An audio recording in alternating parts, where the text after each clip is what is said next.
Wepo ya counties ambayo jaribu sana kuhakikisha kwamba usalama wetu uendelee kunawiri. Tumekuwa na shida kadha wa kadha kwa miaka 10 ambayo imepita, lakini kwa muda huo tumepiga hatua kubwa sana, haswa kupigana na adui kutoka nchi jirani, mambo ya Al-Shabaab na mambo ya Terror, na tunashukuru kwamba kuna mabadiliko makubwa sana, haswa tukiangalia mambo yenye ilifanyika kutoka mwaka wa 2023 kufikia mwaka jana, mwisho wa mwaka jana na mwaka huu tumekuwa na utulivu wa hali ya juu, na utulivu huo umechangiwa sana kwa zaidi na askari wetu ambao wanafanya kazi sehemu hii wakishirikiana. Tukisema kwamba wakishirikiana kwa ile sekta tunaita multi agency approach, ambao askari wetu wa polisi na formed up units tofauti ya polisi, askari wetu wa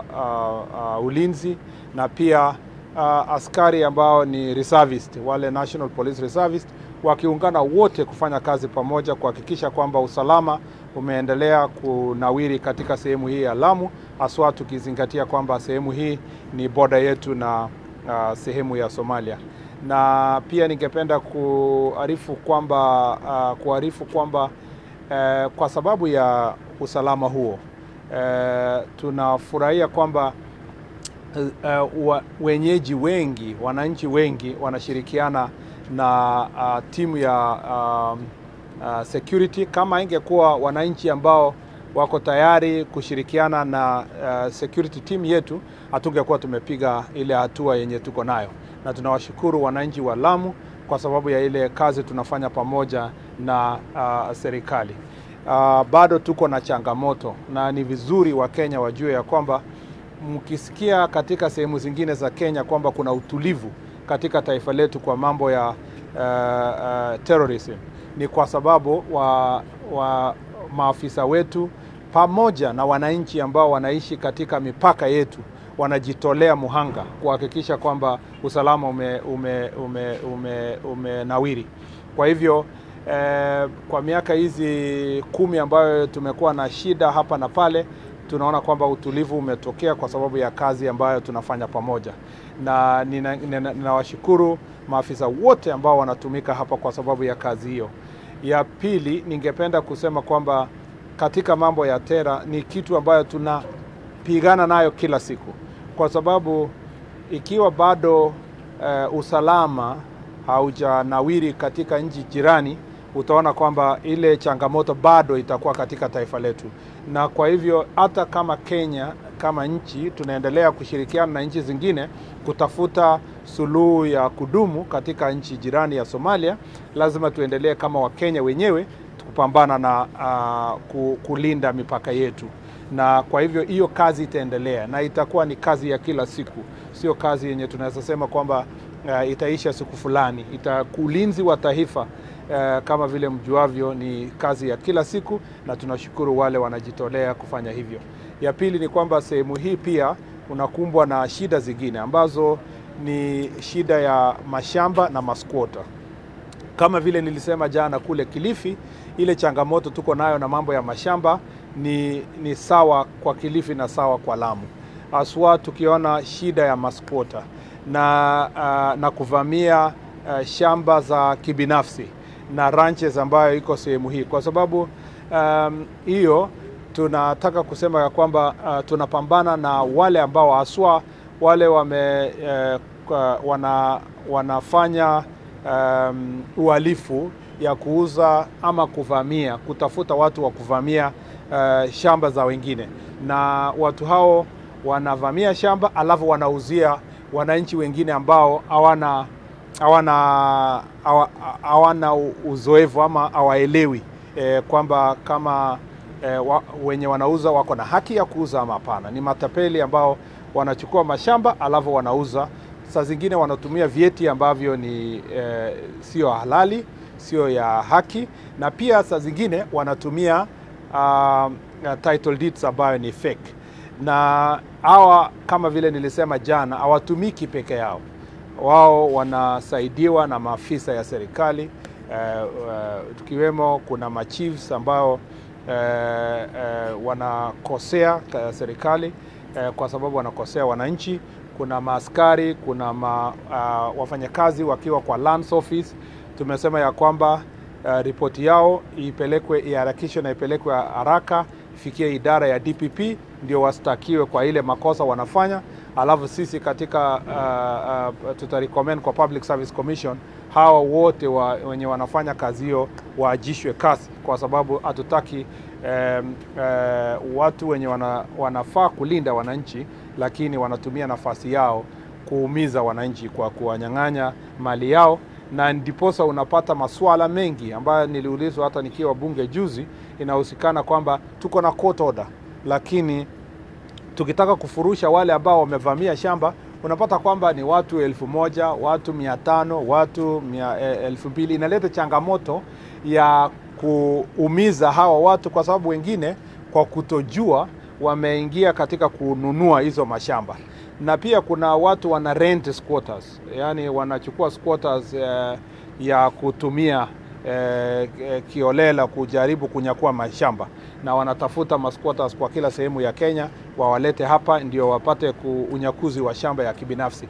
Pia tutapambana na wao na tutapambana na wale wanawasaidia, na mtaona kwamba baada ya ziara yangu hii tutaona maafisa wa serikali ambao wanahusika wakistakiwa na wengine kuajishwa kazi, ili tulete order katika Lamu hii, kwa sababu kuna uhusiano ya wale ambao wanasikia kwamba haki haifanywi na pia mambo ya insecurity ya mambo ya terror.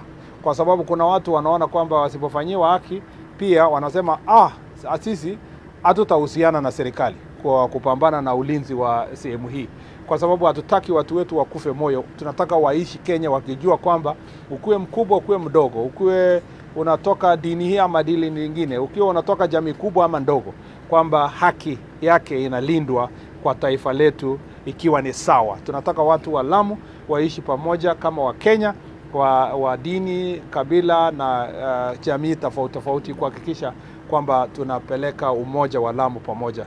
Bali na hayo, kuna shida kidogo tuko nayo kati ya pastoralist na wale wako farmers. Saa zingine tuko na shida kidogo ya mambo ya corridor ya kupeleka wanyama kutoka sehemu nyingine hadi nyingine wakati ya kiangazi na wakati kumenyesha.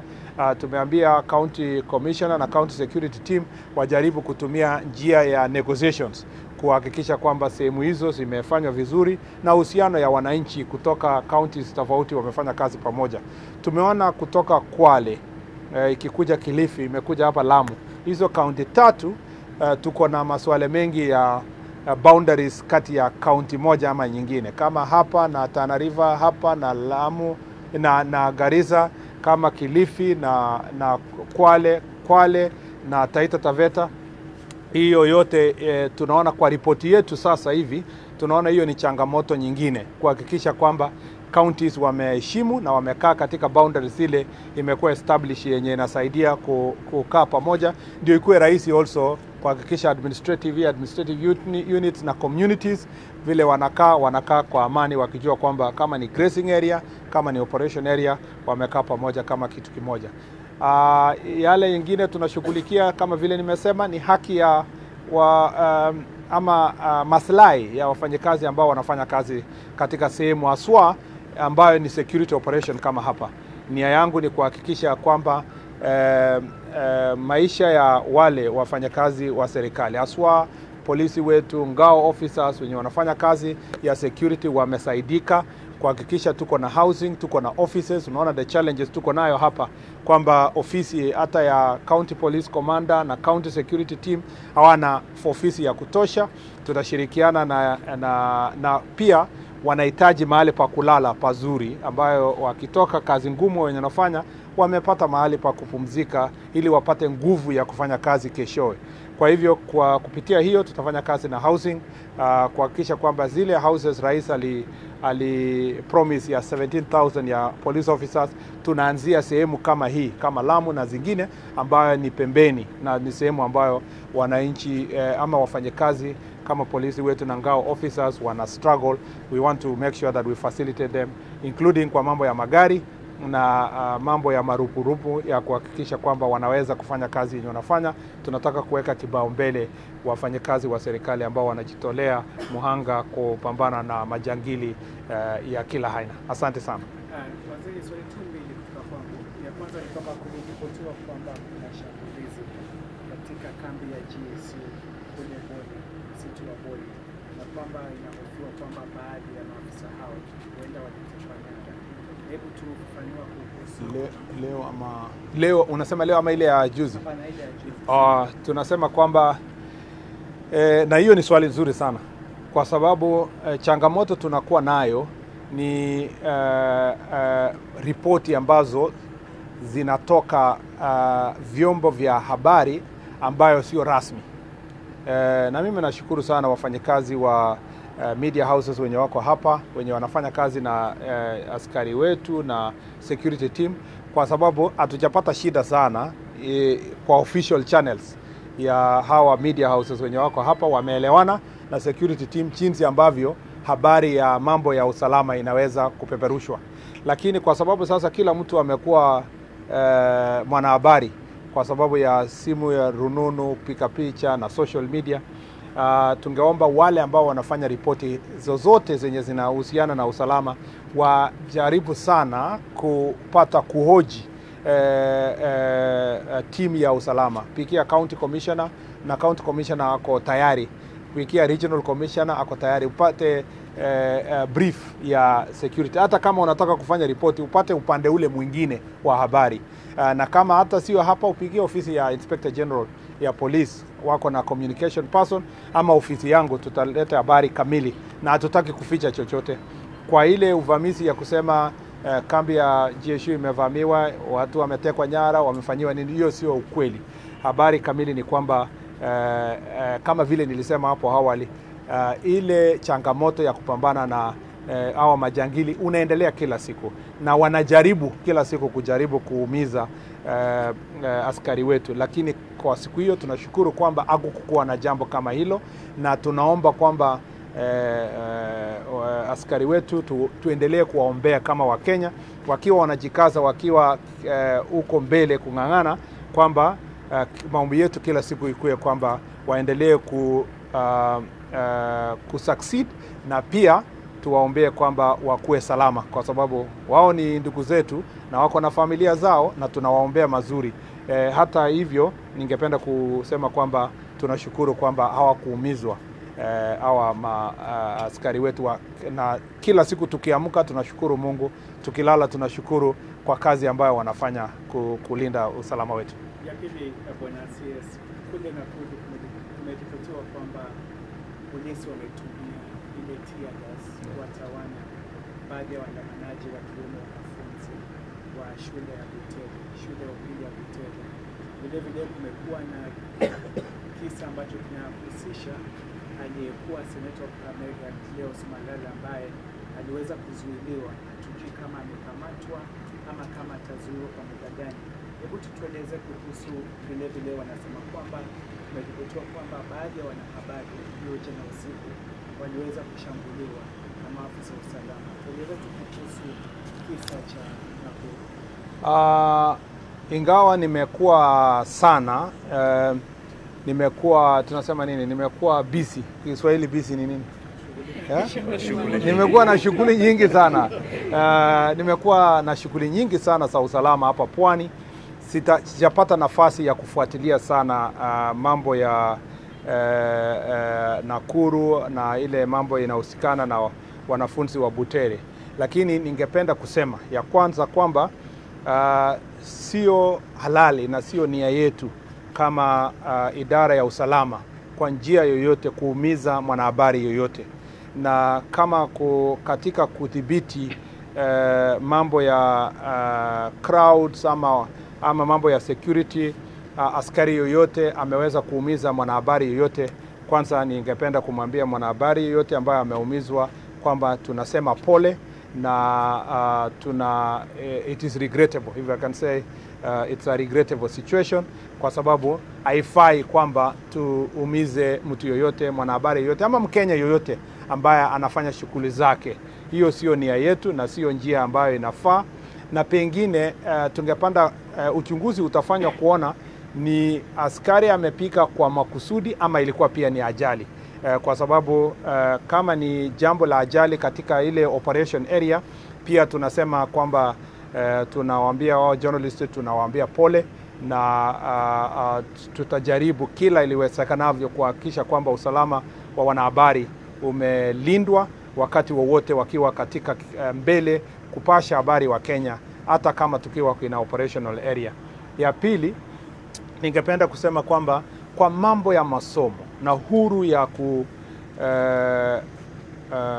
expression hizo nini ya kusema, ya kujieleza, tuseme kwamba kwa uhuru ya kujieleza na uhuru ya kufanya expression, sisi kama idara kazi yetu ni kulinda haki za binadamu wote, ikiwa pamoja na wanafunzi wetu wakiwa na huru ya kujieleza na huru ya masomo na huru ya kusomeshwa kama wanafunzi wetu. Na atungependa kabisa kwamba mambo yanayohusikana na masomo ya watoto wetu ielekezwe kwa upande ya kwa mambo ya security ama insecurity, kwa sababu kazi yetu ni kulinda watoto wetu. Uhuru ya watoto wetu kusema lazima ulindwe, na pia wakati tunasomesha watoto wetu lazima tuwapatie nafasi wa kupata masomo ya kila aina bila kusema kwamba tunasurutisha kwa njia moja ama nyingine. Lakini pia tuko na jukumu kama wazazi na kama serikali kuhakikisha masomo yenye inafanyika shuleni sio ile yenye inaleta watoto wetu katikati ya wanasiasa. Kufika kwamba imefika mahali ambapo jiulize kama Mkenya, inawezekanaje kwamba mwanaharakati wa siasa ndio sasa ni mwalimu mkuu mwenye anaandikia wanafunzi mambo ambayo yanasema na anatumia wanafunzi kusema mambo ya kisiasa? Jameni, ni kwa sababu hata kama unadharau serikali kiasi gani ama unadharau shule kiasi gani, tunajua ya kwamba wanafunzi wetu wako na walimu, na ingebidi sisi wanasiasa, wale wote ambao wanafanya siasa, tunawaomba muachie walimu wafanye kazi yao. Tuwaje kutumia watoto wetu kufanya siasa. Mpaka imefika wakati ambapo mtu mwenye kabisa tunajua ako mrengo fulani ya kisiasa, yeye ndio mwalimu mkuu ya mambo ya kuendeleza siasa kupitia wanafunzi. Ningeomba kwa heshima ya kwamba tutofautishe mambo yetu ya siasa na mambo ya shule. Wacha walimu waangalie content ambayo wanafunza watoto wetu. Walimu wenyewe wanajua boundaries, wanajua jinsi ya kutumia lugha, wanajua jinsi ya kukosoa serikali na society kupitia lugha ambayo itasaidia wanafunzi wetu wajue hizi ni haki za binadamu ambayo inafaa, hivi ndio inji lazima iendeshwe. Lakini pia walimu wanajua mipaka ya kiheshima. Lakini ukiachia Secretary General ya ODM ama Secretary General ya UDA ama mwanasiasa wa chama fulani, yeye pia at the same time yeye ni script writer ya kuandikia wanafunzi wetu. Wacha tujiulize kama Wakenya. Saa hizi Mheshimiwa Omar Hassan akitumwa na chama cha UDA ambayo iko katika serikali, ambiwe yeye ndio anaandikia wanafunzi wa Mombasa ati script ya kwenda kupeleka national. Wakenya wangapi watakasirika tukianza kutumia wanafunzi wetu kuendeleza siasa ya UDA, hata kama UDA ni chama ambayo iko serikali? Itatupatia haibu kama Wakenya. Vivyo hivyo siasa za upinzani isitumiwe kuendeleza siasa ya watoto wetu. I want that to be, let me say that for avoidance of doubt, that as the security sector, we protect our children and they have a right and freedom of expression. They also have a right to have an environment where there is a holistic teaching and they can appreciate the society and they can question the wrong things in society. They have a right to even disagree with the government of the day. But there are boundaries that have been set in the education sector. Their teachers know how they can teach. They can use euphemism. They can use, different kinds of language to pass the message on how to criticize government, criticize society, learn about society, appreciate society. But what I request is that we need a clarity of a situation in our country where our political competition is not going to be brought to education arena. I will really request that political party actors do not use our students to become the script writers. I wonder why a politician could be the script writer for students performing. Why can't we allow teachers? Because I don't think, even the competition itself loses value if we don't allow the teachers themselves to be the ones who are writing the script, because part of that is part of learning, so that our students can work with the teachers. The last thing I'd like to say is that let the school do its own job. If other political actors would like to write plays and scripts on societal issues, we have our national theatre and we have other theatres across the country for adults. Let that arena be for adults. Let the school be a place for competition. And as I assure you, that as the security sector, we do not want to interfere with education. And if there was, unfortunately, a situation where tear gas hit a journalist, it is regrettable and we apologize. It is not our intention that we throw tear gas on our journalists. It's our intention to make sure that the journalists operate in an environment of freedom and our students operate in an environment where there is freedom. Asante sana. I would never know about the arrest of any individual. It is the responsibility of National Police Service if there was any offense that was committed, and when someone has been arrested, as has been reported that somebody arrested yesterday, it is by law that they must be produced in court within 24 hours. And if not within 24 hours, if investigations are still on, they must be released on bail or as per the law itself. So we don't intend, we follow the law, and I am confident that the National Police Service will handle any suspect through the proper security channels without breaking the law. Thank you. Asante sana. Thank you. Acha vitina. Acha nisema. Amos.